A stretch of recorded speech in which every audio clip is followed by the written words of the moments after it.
L'achillée millefeuille aiderait dans le traitement de allergie-réaction de notre corps à certaines substances.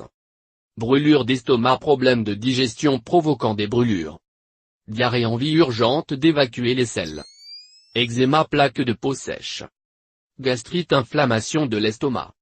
Hémorroïdes, veines qui se gonflent de sang et qui provoquent de la douleur. Hypertension, mieux connue sous haute pression. Indigestion, plusieurs symptômes accompagnés de vomissements. Infection urinaire, brûlure désagréable lors de la miction, pipi. Rétention d'eau, surplus d'eau dans les tissus.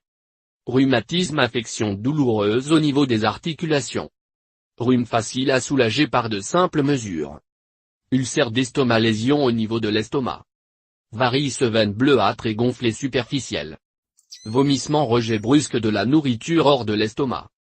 Cette plante peut être prise en infusion ou en tisane, mais on peut aussi s'en servir pour les problèmes cutanés. L'achillée millefeuille peut remplacer le café du matin. Par contre, si on prend une tisane le soir, elle risque de vous empêcher de dormir.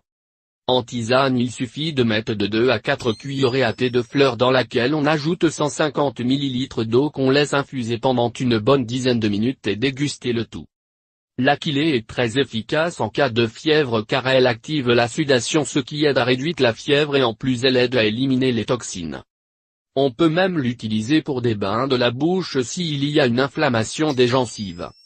Pour faire trempette dans le bain, on met environ 20 g de tiges et de fleurs d'achillée dans le bain, puis on relaxe pendant une vingtaine de minutes dans son bain. Bien que les plantes nous aident, il est important de bien lire les étiquettes sur les produits. Les femmes enceintes ou qui allaitent devraient toujours demander l'avis de leur médecin avant de prendre des médicaments, peu importe qu'ils soient d'origine naturelle. Certaines plantes entrent en contradiction avec certains médicaments. Consultez d'abord votre médecin.